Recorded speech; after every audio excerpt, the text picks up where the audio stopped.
Trump has faced more backlash from America First conservatives than the foreign policy class which reviles him. General H.R. McMaster, Ambassador John Bolton, and Chris Christie are among those on TV praising the president, all of whom have previously described him as unfit to be president, and much more unflattering things than that. But the strongest opposition to the US attack came from within the MAGA base itself. Those on the Tucker Carlson and Steve Bannon wing of the movement believe the no more foreign wars principle is not only integral to the MAGA movement, but the entire reason it started in the first place. And to be three prominent conservatives, very different takes on this vexed debate at various different stages yesterday, including as news of the Iranian retaliation was breaking. Candace, welcome back to Uncensored. Thank you. It's good to be back, just in time for World War III. Well, yes. Well, before we get there, how is motherhood treating you? Motherhood is treating me great. I'm exhausted, as is to be expected with a newborn, but always a blessing. Well, indeed it is, and I wish you all the very best with that. Okay. I mean, that's been a hot point for all of us MAGA supporters, is that every time somebody says, well, getting ready for World War III, we're like, all right, come on now. You're kind of calling it a little too early here. You got the warmongers and the fearmongers. Exactly. All working in line at this point. Actually, you know what? I wouldn't say they're working in sync, but they are talking at the same time. Yeah. Let's talk about impending World War III, as you put it. You are implacably opposed to what both Israel and now the United States have done here. Why? Yeah. Because, well, first and foremost, just on the MAGA movement level, Trump came out and he gave us a promise that we were not going to be involved in wars. And I'm going back to 2015. Why did people get so excited about Donald Trump, who was then an unlikely candidate, who was being smeared by the media as being Adolf Hitler? Well, it was because he recognized that the American people were being forgotten while we were giving billions of unaccounted billions, by the way, for these never-ending wars. And so it's one of the earliest reasons that people got behind him and got behind his vision. And so we're opposed to a regime change because America as a country has a lot of problems that need to be fixed here first. It's that simple. Right, but it's not quite that simple. And I'll explain to you why. Because Donald Trump, I think he's not been inconsistent in the sense that in his first term, he wasn't a pacifist. You know, he killed General Soleimani. He killed Baghdadi, the head of ISIS, and went after them ferociously. He attacked Syria when they killed American troops. He dropped a massive bomb in Afghanistan. It wasn't like he never deployed the American military. And again, here, what he would argue, and has been arguing, is he's not declared war on anybody. What he's done is very specifically target Iran's nuclear capability because of latest reports coming out, which said they had taken the enrichment of their uranium stocks from 3.5% to 60%, and that therefore the leap to weaponization was moving at a pace that couldn't be tolerated. I got to say, I kind of agree. Now, if he suddenly commits, troops on the ground, then that becomes a different thing altogether. But even when Trump talked about regime change, I think he meant from within, as we saw in Syria in December. Even with right now, like I said, it wasn't the Ayatollah who called in this ceasefire. It was the Iranian military. The Ayatollah was reported to be saying, no ceasefire. They're the ones that was saying the ceasefire was a lie. But the Iranian military, the guys who actually got to fire the missiles, they're saying that, no, we want a ceasefire. People themselves rise up. And if that was to happen, why would that be a bad thing? Okay, so you're asking a lot of questions here. So first and foremost, the idea that you have to formally declare war on like a piece of paper in order for war to happen is a little bit ridiculous. I mean, he dropped bombs. He dropped bombs in Iran. So yes, we are a part of this war, whether we like it or not. Iran is now speaking and saying that they're going to shut down the Hormuz Straits. There's going to be impact on oil. Why would they do that? Why would they do that when the main victim of doing that would be Iran? I mean, 50% of China. Well, like I said, the only reason it would affect us is because it would affect the global supply of oil, which would ultimately drive up that supply, would ultimately drive up the price of oil. Even though we don't buy that oil, it does help the global price of it because the supply is there. That's the only reason. Now, yeah, what's up? Hey, remember like 5 days ago when I almost clairvoyantly predicted everything that was going to happen? It's not with the ceasefire, with the peace, with them not shutting it down, with them not attacking us. It's not because I'm some clairvoyant and I have my hand on a crystal ball. It is because if you listen to Trump, exactly what he says is going to happen happens. Every time, every single time. I like, and also you owe me a cookie, by the way, just for the record. No, hold on. We don't know about that yet. The ceasefire happened. It was called off. Didn't happen again. About that, but Yeah, I mean, on the premise right now, I still owe you a cookie. So on that note, the ceasefire the ceasefire did not fail. Like 11 minutes after the ceasefire, a missile landed. Iran is 1,500 miles away from Israel. Now, did they immediately stop and drop their arms like we were expecting? Like everybody seems to think ceasefires work because that's not how they work. No, they continued fighting up until the last minute. Again, Iran is 1,500 miles away from Israel. So to say, oh, a missile that hits 11 minutes after midnight is Iran violating the ceasefire? No, because Israel was whooping ass themselves. So Exactly. they shot a missile, and it probably was on accident, or maybe someone didn't get the order. Like that's not something that's unheard of in war. You know, there was Japanese soldiers fighting Marines like months and months after World War II ended and the Emperor surrendered. So, no, I'm not even going to call that as a failure of the ceasefire. And then Iran was like, sorry, we didn't mean to do that. Or it wasn't us.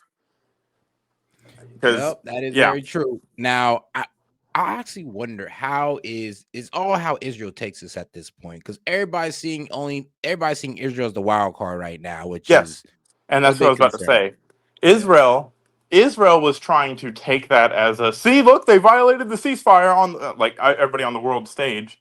You know, oh look, they're trying to attack us, so we're just going to go whoop their ass some more. Even though, like Trump said, the missile was intercepted and it was probably an accident. I don't know. I mean, you know, accidentally launching missiles is kind of funny, but yeah, no, it was absolutely Israel trying to be aggressive under the guise of we have a reason to be aggressive. Yeah, and he really shut it. did He or did he not shut it down? Yeah, he did. He told him, "Bibi, turn them planes around, man. Don't even try it," because he was trying to go full storm into there. He had the guys on the jet ready to drop bombs. I was like, "Oh yes," we all thought it was gonna happen. Trump surprised everybody with that call. Well, I would say not everybody, but he surprised all the guys who believe that he's being, controlled by Bibi.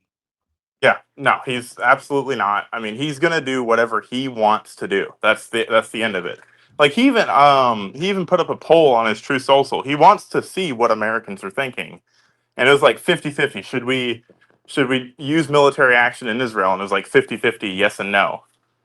And so he has his ear to the ground. We're not going, completely unheard. And it for everybody that's like, oh yeah, he's just trying to get do Israel's bidding. No. I mean, it's it's been his position forever that Iran's not going to get a nuclear weapon. And as far as we know right now, I know Gito would vehemently disagree, but that they destroyed their capacity to do it, and we have a very good baseline now. We're back to normal tensions. Yeah, except they have no nuclear facility. But all right, let's get right back to it. Of the traffic of stuff through there is for China, which is one of their allies. Don't care, not my business. The point that I'm making here is that to make the assumption that you can just drop bombs on a country and then say, well, you know what, we didn't formally declare war is patently ridiculous. I think that is just patently ridiculous. What about when he killed General Soleimani, one of Iran's top military commanders? Sure, an assassination, a strike, and that, of course, came with some risk. It's a little bit different to be flying out B-6 bombers in the middle of the night and dropping bombs at the behest of Bibi Netanyahu, which brings me to the second point.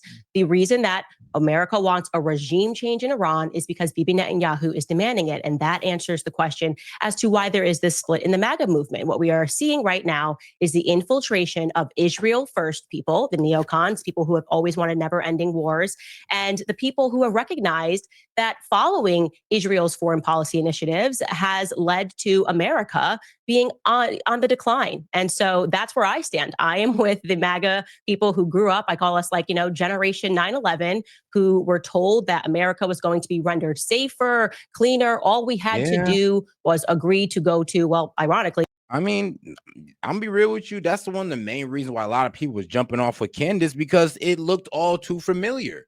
I mean, like I said, the weapons of mass destruction ploy, all of a sudden the radicalization of the hatred of Muslims, like this, like, and the complete rhetoric altogether was looking oh so familiar to get us into a conflict with Iran or war with Iran.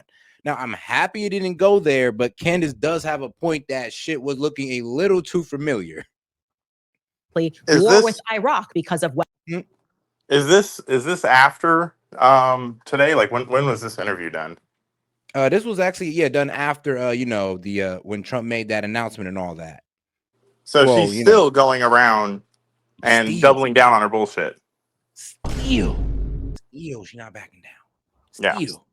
Weapons of mass destruction. It's all of the same rhetoric dating back to 9/11, all of the same tactics of trying to smear people who are against this war as supporting jihadists. It is not my business to affect a regime change in Iran. It's simply not our business. It doesn't impact us one way or the other. And we also are completely done with the idea that with these decades-long idea that we're doing it to spread democracy because we believe in international liberalism. There was no imminent threat to the United States when Trump made this decision to do what Bibi wanted. And I want to be clear here. This was not Trump's decision. It was Bibi Netanyahu's decision. And that is the reason that he did it. And we're very aware that Israel is dictating our foreign policy, and we would now like that to stop. Okay. In my personal opinion, I don't think he was going on Bibi's move. Bibi's move was to get at Iran. Trump's move was to get at Iran's nukes. Like, Bibi wants a regime change. Trump, he could care less about a regime change, but he gives a damn about those nukes or their nuclear capability. Hey, Seth. Yeah. Just to give, everybody listening a little context. We have been practicing bombing Fordo for 15 years. 15 years we've been practicing that bombing run. This is not a novel idea. We were waiting for the opportunity for interests to align so that we would have the support of another country. So Trump actually saved the American taxpayer money, because this was going to happen, whether it be now or 10 years from now or 5 months from now. This was going to happen. The only thing that's different with Israel involved in it is we didn't have to use missiles to take out their air defense. Yeah, true. But you wouldn't disagree, presumably, that Iran has been the main sponsor of terrorism in the Middle East through the Houthis, through Hezbollah, through Hamas. I mean, that's widely accepted and recognized. They've done Widely accepted. Now, that's just kind of... Really? You don't think they have? Has been a terrorist state. Okay, Israel right now is imparting a genocide and a Holocaust on the Gazan people. So I'm really over this idea, like somehow Israel... I mean, terrorizing the Gaza people, okay. I mean, if you want to call them a terrorist state off that, I mean, that's a fair argument, to be real with you. I ain't gonna lie, Monty, that's a fair argument. Like, it's a fair argument, but they are independent of each other. They're trying to lump it together to... she's following into the liberals' trap. Oh, they terrorize Gaza, so that means that anything Israel does is illegitimate. And by definition, that means that because Trump sided with Israel and bombed Iran, that Trump's also making illegitimate decisions because he's siding with the fascist state. Like, I think the more egregious thought is that whoever goes against Israel is a good guy. Like, okay, I get the pro-Palestinian protesters, but the pro-Iran protesters is like, no. Now it's just anybody who's against Israel. It's like, now this is where it looks crazy. It's like, what did PPD said? There is Israel derangement syndrome. Yeah, I mean that's why it's called derangement, because you're making opinions based off of illogical conclusions. And like I said, I say blame the government, not the people. A lot of people understand that for Israel, but not so much for Iran. But don't worry, we'll get because there, if they had it their way, we would have bombed Israel instead of Iran. That's what would have happened. Like, if we let these people make decisions, that's what would happen. And Israel, as much as they're, under the microscope right now, we're not going to have the world's support to go bomb Israel. We're going to have the support of the bad guys to go bomb Israel. Yep, absolutely. Israel has the moral high ground, and we have to get behind them. I didn't say because that. we got to go after the bad guys. I wasn't saying that. But we have. Oh, hang on. Look, we can come to Gaza, where I think we'll reach agreement about what Israel's government's been doing there in the last few months. But it's relevant. If you're going to call Iranians terrorists, if they right now had an open concentration camp where they were mass killing their own people, we would all be saying this is ridiculous. So it's rich to me that people are concerned about Iran having nukes. But I'm concerned about Israel, who won't even admit that. I mean, let's be real. We have kicked in countries' doors over the, accusation that they're unaliving their own people. So, I mean, that's fair to say. They have nukes, having nukes. Well, at the same time, they are executing a genocide and a Holocaust in Gaza that the world is watching. So who's the bigger terrorist is the question today. I would say, as an American, that if we're going to get behind a regime change, it should be in Israel first. So that would be my position. I think the position of a lot of people who are waking up to the fact that Zionism has brought. Whoa! Hey, Set. Let me tackle this one right now. So she's being disingenuous then, because the whole thesis of the beginning of this conversation was, we don't need to be involved in foreign wars, we don't need to be involved in regime change, but if it's Israel, I'm okay for it. Bro, like, that's wild. I mean, you could sit there and say both of them need it, but say, oh well, we need to start with Israel first. I'm like, okay. Yeah, that does seem like you are a bit biased towards Israel, that you have a like an over hatred for Israel at that point. Like, I don't understand how she's it's wild to me, because like she makes logical sense and then comes to that conclusion, is that we need to go affect regime change in Israel. But we're not good at regime change. So she wants America, who she just said is not good at regime change, to go affect regime in Israel. I mean, in an ally. They won't be our ally anymore. So maybe she would have been better off saying, maybe we should force an election in Israel.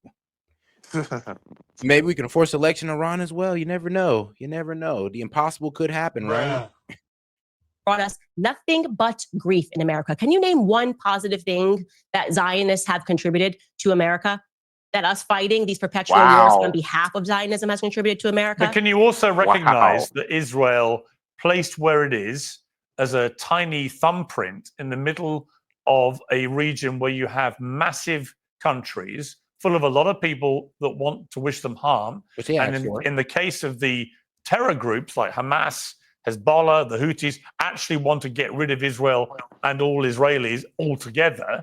Can you accept that if you have a huge nation like Iran with 90 million people, and they are facilitating the terror groups to that purpose? You know what's so crazy though about Israel? Israel kind of does flick off this whole jihadist mindset. Like when they pretty much implanted Israel in the Middle East, that kind of flipped off the Islamic belief of that we have to shed blood over our land. And that is where all this started triggering down from. It's like we almost, I'm not saying that we did, but it feels like we kind of played on the Islamic faith, and we kind of knew what they were going to do off that alone.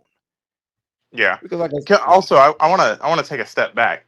Yeah. Like if you, for example, you're on YouTube right now. If you had said, we need to get rid of these Muslims, what have Muslims done for anybody in America? Do you know how quickly your channel would get shut down? Hate speech would have been wild. That's hate speech. But it's okay. It's okay to say it for the Zionists. Like, what the fuck? Well, I would say this. For some reason now is like a very hot topic about Zionism. And it's okay to hate. It's okay to hate, whatever group we're deciding that we hate right now. But if you fall out of that line, that's just she's being led to slaughter is what she's doing. She's jumping on board with a bandwagon. Like I can't. In the 1960s, it was the blacks. In after 9/11, it was the Muslims. Now it's the Zionists. So we're never going to be a peaceful planet if every 20, 40, 50 years, we have a group of people that we decide that they're just the undesirables. All right, I like your analysis on that. Now, a lot of people would probably disagree with you and say no, they're running the Muslims again, but the Zionists are in the, well, let's be real, the Zionists, the neocons, these guys are under a microscope right now. We're looking into heavily on what they're saying on X, As what they they're should doing. be, as they should be. You're absolutely right that they should be under a microscope. That doesn't mean we should let them go commit genocide. Like, Yeah, Jesus that's true. Christ. That is true.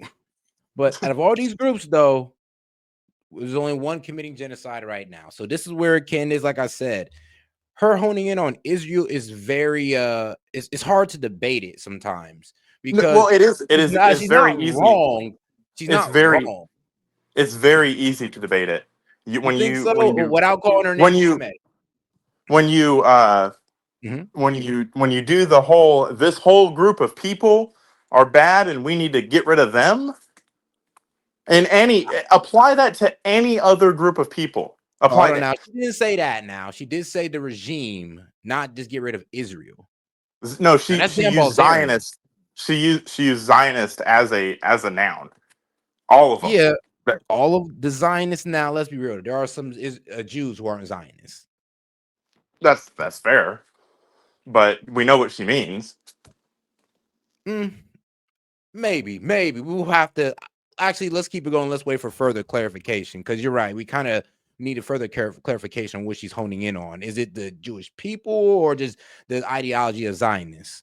90 million people, and they are facilitating these terror groups to that purpose, that Iran has to defend itself. Now, I would not disagree with you about what has been going on in Gaza in the last few months. I've been very vocal in my criticism of that. Nor do I disagree, by the way, that it wouldn't help Israel if they did have regime change and Netanyahu wasn't prime minister anymore. So on those points, I think we have agreement. But I come back to the fact that the reason Trump has done this, I think, is that he has for a long time said Iran cannot have a nuclear bomb. I think he's absolutely right to believe that would be a pretty terrifying escalation of the power of a country that's been so wedded to terrorism in the region.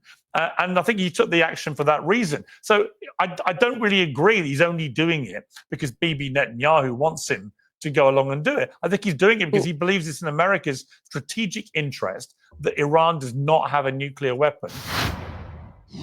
Enough about and I mean, that's also what I believe as well. It wasn't about Bibi. It wasn't about getting at Iran. It was about making sure that that regime does not have a nuclear weapon that they can negotiate with.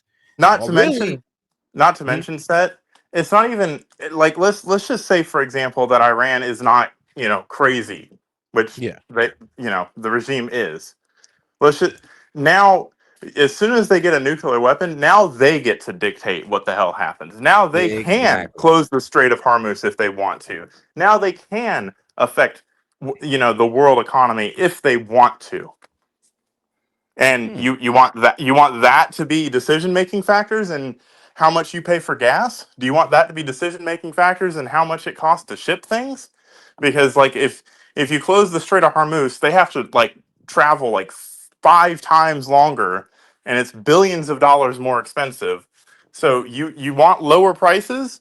Well, maybe we shouldn't let a crazy regime that just happens to be geographically located in the area to have the I'm in charge now mentality. Exactly, and that's what's gonna happen. I mean, look, we can let them. Here's the thing: we can take away their nuclear capability, but I do believe that we should let them keep their missiles. The only reason I believe that we should let them keep their missiles because I think that's the only way we're gonna get them to come to some type of agreement. Yeah, I say you said something about ballistic missiles. I think they should be able to have ballistic missiles because they want to be able to attack Israel. Like they should feel comfortable that they could attack their enemy if they get attacked. I agree with that. They should not have ICBMs that they can just reach San Francisco if they want to. Now hold on. Now guess what? I looked up their space program, and they have sent a couple satellites into space. So as of now, their space program is harmless. They don't have intercontinental ballistic missile capability, but they can shoot a satellite into space. So it's damn near like the 60% enrichment. Like how far can tell you that then? I mean, People aren't looking at that right now because that's not the big scary, mushroom cloud in San Francisco look. But I mean, it is a problem. Yeah, it would be a problem for an Iranian ballistic missile to hit all the way over on the other side of the world or somewhere in Europe. It is not in America's strategic interest. There was no imminent. Oh, my bad. And shout out to my man Mike. He says this obsession with Israel versus Jews versus Zionists is so dumb. If the bunker busters were good for U.S. security, then they were good. Israel is a sideshow. Okay, man. Hey, that's what I've been saying. Yep, I completely agree. It's two different things that are going on. Trump just had the support of Israel, and they softened the target up for Trump to do it. Yeah, and everybody try to lump it all together as one big Jewish conspiracy when this was all one big American conspiracy to get them nukes out of there or to stop their enrichment program. Threat. He could have taken this to Congress and he could have allowed the people's representatives to vote on whether or not but nobody does it was that. in the American people. No president in living memory has, with almost zero exceptions, has bothered to get congressional pre-approval for military strikes. We know that. You know that. Yeah, we know that. And that's not okay. By the way, that's not okay. Obama did more strikes than anybody, right? Yes, I mean, Obama never asked anybody for any permission. I'm not an Obama supporter. Yeah, that doesn't make it okay. By the way, like that argument, just so we're clear, saying, well, we've been doing it wrong forever, so we should just keep doing it wrong is not an argument that's right. I don't disagree with you about that. Okay, so I disagree with Obama doing it. I disagree with Trump doing it. And especially when what we're talking about is what could rise to be a nuclear war, right? We should have done things the right way. And he had indicated that he was going to wait 2 weeks, and then he didn't wait 2 weeks because Bibi Netanyahu, at least according to the Israeli press, if you believe my God, we're not waiting 2 weeks. We want this done immediately. But I will say you are correct. He's not just doing this because Bibi Netanyahu demands it. He's also doing it because Miriam Adelson demands it. He took $100 million from Miriam Adelson. It was very clear what she wanted. She was clear that she wanted to annex the West Bank. So there was. I mean, Miriam Adelson, I think she's a Jewish billionaire. Jewish billionaire, also had dealings with Epstein as well. So trust me, him taking money from her was not a good look. So I want to correct two things with that. First of all, we have not declared a war since World War II. I don't care what Candace Owens, never having any relationship to the military, never understanding how war works, opinion is on something. Like, we should not be listening to her for strategic military advice. Second of all, what was it? Like, it does not change the fact that the Constitution gives the president the authority to act on an imminent threat. And the definition of imminent threat is up to the president because he is the one making the decision. And so what are we going to do? Telegraph to Iran that, 3 weeks before we do it, that we're going to do it? Good point. Hey, man. Good way, man. If anybody want to debate Monty on these points, man, the call-in line is open. I'm running unopposed. Yep. I'll ask you donate $1 or more, or you become a member, and we'll go ahead and host this call. Well, really the debate. All right, guys, let's keep on going with Candace versus PIERS. As an imperialist plan that was put into place, and unfortunately, when you do a deal with the devil, you're going to have to eventually deliver the pound of flesh, and that is what Trump is doing, in my opinion. And more evidence of that is the fact when he tweeted that there could be a Trump hotel in Gaza. I mean, that was truly, in my opinion, the most inhumane thing he's ever tweeted. Well, I think it was pretty clear what he was doing there was pretty clear. He's saying he wants a better life for Palestinian people, a life where they have beaches. Well, when you pair that with Jared Kushner and Jared Kushner's private equity firm and their ties to what's happening in Israel, and Jared Kushner being on camera shortly after October 7th saying, wow, that property could be worth a lot of money, it makes me a little bit uncomfortable. It makes Americans a little bit uncomfortable. Now, you've asked me to come onto your show to explain to you how the now very fractured MAGA movement is feeling, and I'm telling you that, right? No, it's really. I find the split. Well, yeah, half of the MAGA, we were split off of, and no, she's bringing up some valid points though. Is that the reason why we are split? Is because we know history, we've seen how we've been led into this before, but that doesn't really. Here's the thing: like, I wish you would kind of hold back on just going all out on Israel before the facts are out. Yeah, it discredits her as soon as she opens. The next thing she says out of her mouth, I mean, people like me are just not listening at that point. Like, she could be bringing up completely valid points, but now I am only listening to tear her apart because I do not find her credible at this point. Like, oh, and shout out Fox Chase. He with you. He's like, is Candace a plant? Here's the thing. Think about everywhere there's a Trump hotel in the world. There's one in Vegas. There's one in I mean, you got Mar-a-Lago in Florida. It's not a hotel, but you got one in courses. Yeah, you got a ton of where are all these places? In really highly developed places. It's not like Trump Hotel is the only thing for miles around.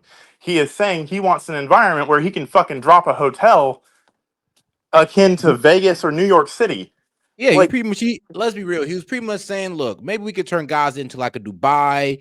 And the original plan was to, all right, let's see, we're gonna get him out of there, rebuild it, bring him back in with a whole lot of economic opportunity, and we should be able to go for there. And then, you know, I believe now. Let's be real. That's bad. No, they want Gaza to look like Gaza looks, because then they can't have an endless thing that runs on the news that says Israel's bad. Yeah, I mean, hey, man, when it comes to what they're doing in Palestine, Israel does deserve that publicity. But for them to get wrapped into every conflict that we have, pretty much saying that they're pulling the strings, I mean, if you can't verify that, don't just spout it like that. The same way I said that we need to take away Israel's dog whistle with Iran, take away their nuclear program, we take away the dog whistle of the people that want endless chaos and see how much they fight you on it. And those are the people that you just don't need to listen to because they have nothing but chaos in their mind. Facts. All right, let's get right back to it. In the conservative movement in America, genuinely fascinating because it really is a genuine schism now. Yeah, there's a genuine schism, and it's only going one direction. And by the way, we shouldn't even call this a schism, because trying to dress this up and delude us into believing that the MAGA movement, it is what has Meghan McCain cheering, John Bolton cheering, has Mark Levin cheering. The literal faces of the Never Trump movement are saying this is real MAGA. Yeah, we're not going to be that delusional. You're on the same side as Alexandra Ocasio-Cortez. How do you feel about that? You're asking about the MAGA movement. The MAGA movement has always... That is wild. Oh, well, you're on the side of AOC. Yeah, well, AOC could be... AOC is still stupid. She's not on the side of AOC. I promise you, she's not on the side of AOC. She has a different opinion. AOC may be stupid, but I mean, let's be real. She can pick a decent side every now and then. So, and here, well, not my bad, not the decent side, but when it comes to AOC, I think this is more about the Israel, not about being pro-Iran. That, and AOC is being framed as like a Marxist Islamist. I was like, all right, guys, and this came from like Mark Levin. She's supporting one. Yeah, that's true. But this came from Mark Levin, and I'll say, let's be accurate in assessing these people. They are Marxists. Islamists, no, but Marxists. When we sit there and try to call these people out their title, that is when even Mark Levin starts sounding like Candace as well. Like, trust me, I'm about to show you the other side of it, and you're gonna see some similarities. It's been a movement that explicitly did not want to keep involving our sons and daughters in the Middle East. So we have not changed that position. If AOC was always anti-war, then she should have thrown on a red hat in 2020 and in 2015 and joined the MAGA movement. That would have been fantastic. Oh, and shout out to my man Anonymous. He says, y'all hear about the 10,000 bounty she offered? Man, Wait. Candace offered a $10,000 bounty? I mean, she's done it before, man. Candace has definitely had tried to get information on people, and I mean, she gets it done. I'll tell you that. Oh, okay. Shout out to my man Castro. He said, not split, worried for all out war. He said, not split, worried for all out war. Strikes was fine. Yeah, that's what I'm saying. Like, we were cool with the strikes. The reason around is where we'd have drew that line. Like, all right, yeah, you're pissing us off. Hey, Seth, let's stop arguing over the definition of war, because we're never no one is ever going to completely agree on that. What is it that we actually want to avoid? Is it a silly word that we're just going to throw around and make different meanings? Or is it you don't want your brothers, sisters, sons, and daughters dying overseas for $8 trillion? Yeah, I mean, that's what. Yeah. That's why we don't want endless wars. We don't want endless death. We don't want endless misery. We didn't get that with this. We got a couple pilots fucking eating Uncrustables and dropping bombs on Iran. That's what we got. You're literally like, as they dropped the bombs on Iran, bro went to go grab a beer out the mini fridge in the jet. But it is funny how they mentioned that it had a mini fridge in the kitchen in the bomb. I was like dying. I was dying laughing. I was like, they did that on purpose because everybody that knows what they're saying is gonna just bust out laughing. Exactly. It's like, so basically these guys could have grabbed the beverage out the fridge, like, hey, you dropped those bombs yet, man? You're like, yep, we're out of here. Bombs away. Let's go home. America. And, I mean, I want to give them a shout out because that was a huge military operation. Like they flew for 36 hours straight. Like that's a long time to be doing anything. They did it for 36 hours straight, and 0 casualties, direct hit on target, and whether you believe me or Jito, it was either successful or unsuccessful. But in my opinion, it was a success. Even if we didn't cave it in, which I believe they did, because I've seen the pictures and I've seen the outlines and I can see where everything's caved in just in the pictures alone. But the amount of fuck around and find out that we just said to the entire world was chef's kiss. Yep, chef's kiss and epic. And now, shout out to my man Michael. He says Gaza Hotel is saying, if you can't share it, I'm taking it away. I'm like, bro. Oh shit! He said, look, if you guys can't share Gaza, I'm gonna take Gaza away, and it's gonna be for America. It's gonna be America's Dubai. And we're just like, I mean, like, yeah, that's awesome. That's awesome. Yeah, that is awesome. All right, now let's get right back into it, guys. In 2020 and in 2015 and joined the MAGA movement. That would have been fantastic. But are you saying America should never use any military action? You're on the same side as Greta Thunberg when it comes to the Palestinians being but are you saying, murdered Candace, every day. are you saying, I am. I'm aligned. Okay, but are you saying that America should never use any military action then? No. I'm not saying America can never use any military action. In fact, what I said earlier was I could get behind a regime change in Israel because I think it would fix a lot of issues that are happening and it has been happening to America over time. Like I said, why America wouldn't you want it in Iran? I mean, I'm reading an Amnesty International report from 2024. Because Iran is not negatively impacting. I'm answering your question because Iran's regime is not negatively impacting America on a day-to-day basis. When the leader of Iran says death to America, why doesn't that concern you? That's a chant. And by the way, I want to be very clear. Why are they chanting death to America? Oh my God. Why are they That's fair. I think that's a fair question. Why are they chanting it? Because we get mad about them chanting it without understanding the reason. And it's usually due to U.S. military aggressions. That's cool. That's cool and all. But when your enemy says they want to kill you, believe them. Because they have killed Americans. Almost 2,000 Americans they've killed. All that money that fought us in Iraq came from Russia and Iran. Well, Russia because they left equipment there.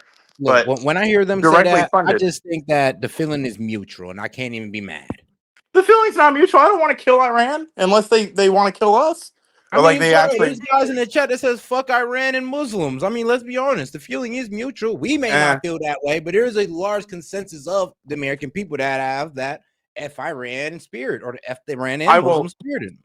I will have the F Iran spirit, when Iran directly, hurts the homeland. Yeah, then it's turn them into glass. I've said that before. Like we're gonna open up a glass factory in the Middle East.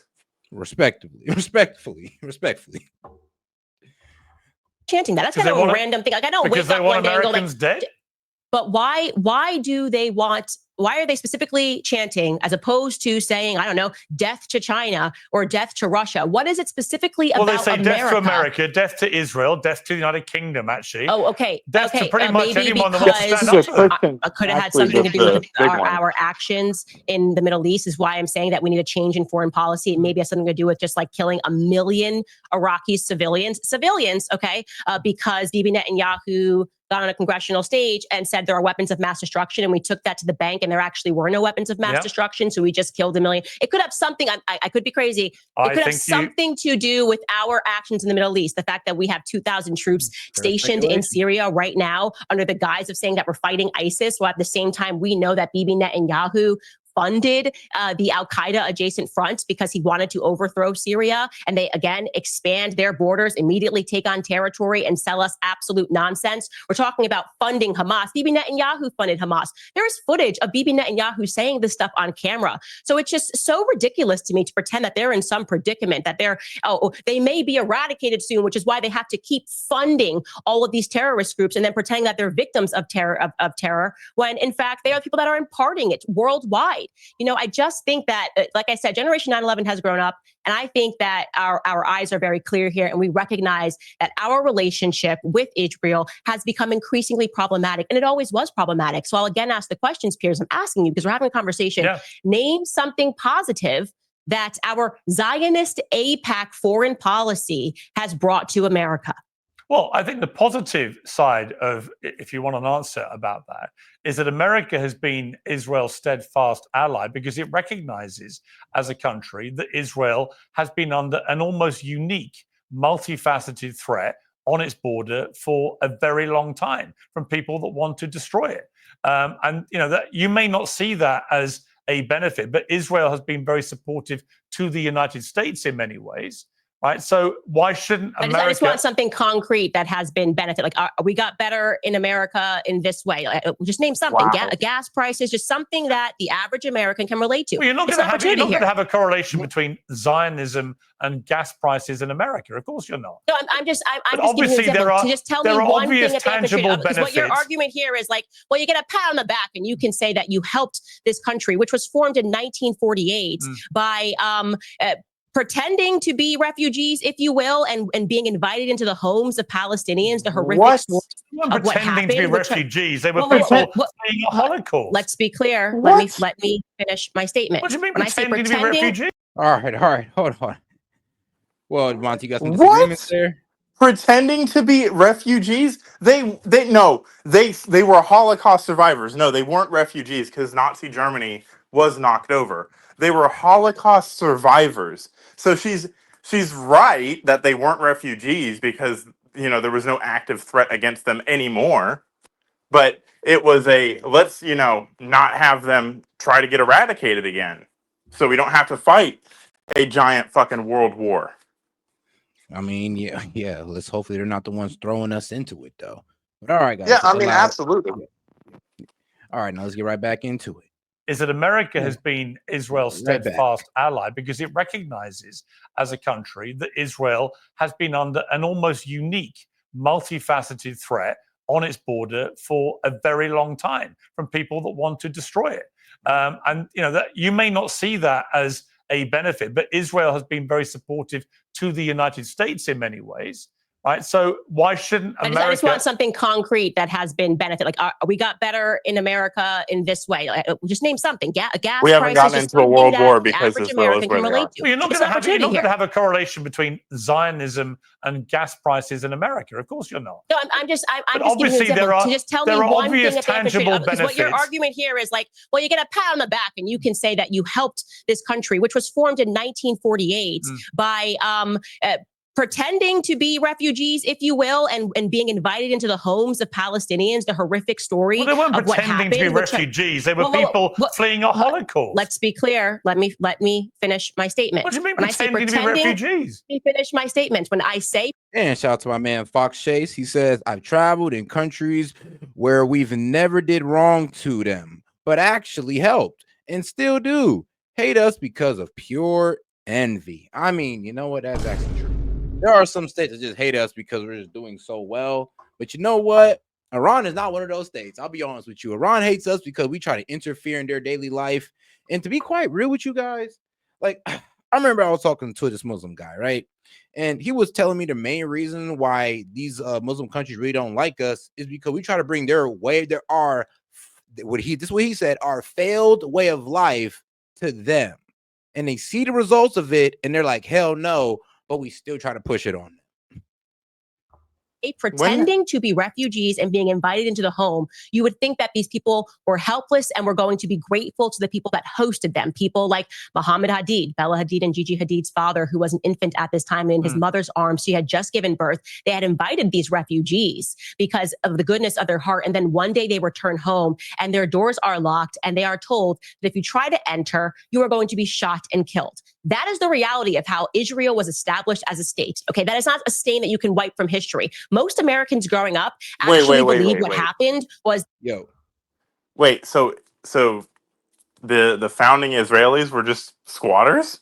Yeah, I mean, yeah, they came over. They actually, bro, the Palestinians actually opened their doors to these guys. But this was books read. There was books, but so the Palestinians actually opened the doors to these guys, let them stay here. It was something from World War II.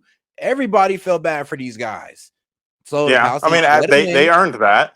Yep, and then the Palestinians let these guys in, let them stay in their home, and then maybe like a few weeks later that they're locking them outside of their house, telling them, no, you got to go or you will be killed. And all these Palestinians are getting that's the forcibly Zionist removed from their home. terrorism. Yeah. Okay. Yeah. And that's where yeah. So we need to do exactly what Trump said, except for we don't need to get the Palestinians out. We need to give Gaza to the Palestinians and give them a shit ton of money and tell Israel that they can fucking bite it. Exactly, and just let these guys be.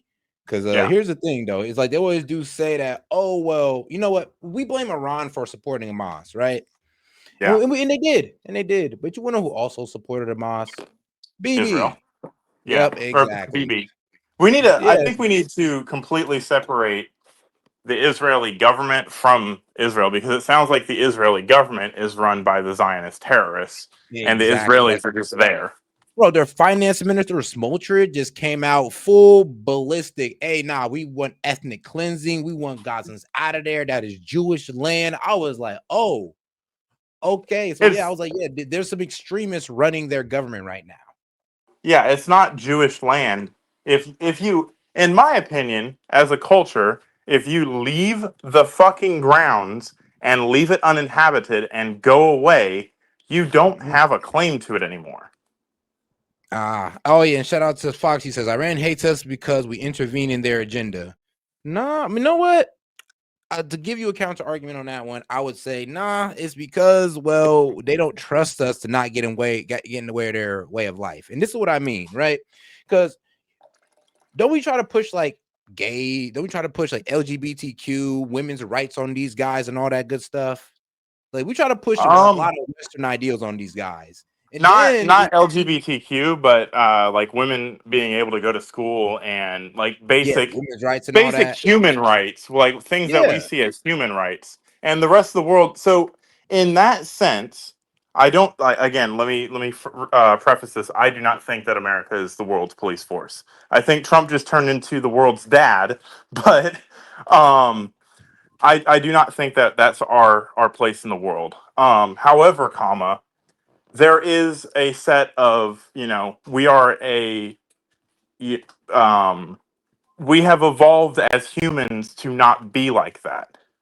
Yeah, now I do gotta agree halfway with Fox though on this one. We do get in the way of their military agenda, but we also get in the way of their cultural agenda. But my bad. What you about to say, my man? Oh, just that, there's a certain standard of how you treat people that the world has kind of said that this is how it's going to be. And like letting women fucking exist and not be stoned, they're like, and Sharia. So here's the thing: Sharia law is actually what says that they can't do all that stuff. It's Muslim extremism. So just like it's Zionist extremism that's doing all these bad things in Palestine, everybody's fucking quiet when it's Muslim extremism doing the same thing inside of the country. So yeah, and we're not talking about women's rights. We're talking about the beheadings for going against Islamic culture and all that. That's the wild stuff we're talking about. Yeah. I like women's rights is just the beginning of it. That's the only thing that I can say on YouTube without getting you demonetized. Nah, like the way they broke it down to me, they was like, so how do women's rights work out for us? I was like, what do you mean? Are women working all that good stuff? And then the guy broke it down, was like, well, women enter the workforce and you guys lost value on your wages. And then think about it, you guys, there's feminism that came with that. There's all this stuff that came. I was like, whoa, bro. That doesn't just because you're arguing away human rights on the back of it made our country weaker. It's like, God, family. It's God, family, then country, or sorry, God, country, then family. And God definitely did not say, fucking women don't need to fucking exist or like have any. Exactly. So they see the way we live with our women and they way live with their women. They're telling us, hell no. They see the way we deal with our politicians or the way that we live our way of life and what we believe in. They say hell no. It's just that I believe that we just don't respect their hell no's. Well, when you want to get your point across by flying planes into our buildings, you know, yeah. Good point. Like, I'm just saying. That's a good point. I mean, you could have just exposed us. You could have just said, "Hey, yo, y'all need to stop helping out a certain country won't bomb your damn buildings or fly planes into your buildings." I mean, you could have sent a friendly letter.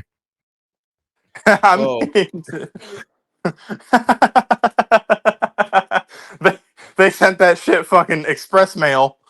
Exactly. I'm like, whoa. But 9/11 jokes. Is that okay? It was a little messy. That's what happens after wars. Borders get changed. But at the very least, they were given money. I mean, you've lived here for hundreds of years. Here's money for your property. No, that's not what happened. They were forced out of their homes at gunpoint. Listen, and it's wrong. So we get to be the nation pat on the back. According to you, the thing that America gets. Let me finish. I'm going to let you finish. It's your show. We can. But let me finish. Your argument is that what we get to be is that nation that keeps supporting it as they continue to move their borders in this way. Now we're seeing that incursion into Gaza, and we are certainly going to see it by the end of this administration in the West Bank. Because, like I said, that is why Miriam Adelson gave Trump $100 million. Look, as you know, I oppose what the Israeli government is doing now in Gaza. I oppose the expansion of settlements on the West Bank. I think all of that is completely wrong. I do think America supports Israel because it remains the only democracy in the Middle East, and that's an important. They're not a democracy. Stop saying that, Piers. You know better. Well, they have elections. It's not a democracy. They have elections. But who gets to vote in those elections? Do the Gazans get to vote in that election? Well, the Israelis get to vote in Israel, obviously. Okay, so you're basically saying America had a democracy, we had Israel laws that said Black Americans couldn't, Black Americans Israel couldn't moved out. I mean, well, at the time, yeah, that was considered a democracy at the time. Like, yeah. It is indisputable. My bad. I say that. No, I was gonna say, so she's going on moral culture on one aspect of it, but completely ignoring the other aspect of it. Yeah, exactly. Because I'm thinking about it too. I'm like, well, I mean, it was legal. I'm not saying that it was right, but we were still within the guidelines of a democracy. That Israel moved out of Gaza in 2005, and there was an election, and Hamas got elected. Right now, I agree with you. I agree with you. Bibi Netanyahu was on camera saying that they were going to fund Hamas into power. So they orchestrated that because if they wanted to create the solution. I agree with you that Netanyahu wanted to cause a split between the Palestinian Authority and Hamas. It was divide and rule. It was a catastrophically bad strategy, and it led to what happened on October the 7th over a 20-year period. There's no doubt it was a terrible thing that Netanyahu did. One of the many reasons I think he should go. But there was no doubt that the Israelis pulled out of Gaza and allowed them to have elections, and they elected Hamas, and the rest has been disastrous history. Because the Israelis funded, because Bibi Netanyahu, they funded Hamas. I don't disagree with you, but they still had elections. So it's like we rigged an election, but look what the election results show is that they wanted to put Hamas into power. And so when we talk about who is funding these terrorists, the answer is Bibi Netanyahu. And I don't want to get into his corruption trials, but every single person watching this. Whoa, not all of them, just Hamas at that time. Right now should go pursue the documentary, The Bibi Files, because it is absolutely stunning to understand. They finally released the Bibi Files on Twitter. So I believe at the end of the stream, I could possibly, last hour of the stream, I could probably show the first hour of it. Ooh, spicy. I like to see that, please. Of course, I got you. I believe one of the reasons. I believe one of the reasons. Let me answer the question, because you still haven't given me anything other than you guys get a pat on the back for supporting this created nation in the Middle East. I also just like to say all of the bad things that we have gotten because of our continued relation with. with Israel. First and foremost, foremost, the open borders, and you can relate to this. People in the UK, they just can't seem to connect the dots. All right. Oh my gosh, what's happening here? But I want to say this. Okay, we don't understand where all these refugees are coming from. Oh my God, where are all these refugees coming from? Who's funding them coming over into these borders? This is what you get when you keep supporting these nonstop wars, when you keep bombing where these people live. And it's not even just a conspiracy, by the way. If you're like, oh, well actually, you're wrong about this, because the vast majority of people coming into the UK illegally are not coming from war-torn countries in the Middle East. They're actually economic migrants. Okay. So that's not true. Okay, but let's connect that. Let's connect that. When you say economic migrants, are we talking about like people who literally want to come to the UK for a better life? And when Gaddafi was heading up Libya and the country was on the up and up, and he was working with the United Nations, and then all of a sudden he warned that if you collapse Libya and turn it into a place where refugees are escaping, that this is going to be your problem, Europe. He warned that. So then it actually happened. And now we're just calling them economic migrants. We're going to pretend that we had nothing to do. People coming from Libya. Okay, where are you speaking about? Well, for example, I think it was last year, a third of all the people who came into the UK on the border on the small boats illegally, it turned out were young economic migrant males from Albania, which last time I checked, we hadn't invaded. So look, let me pull you back to something you said, which has caused a lot of controversy, which is this issue of dishonorable discharge. Let's take a listen. Oh, yeah. I do believe that if war in Iran...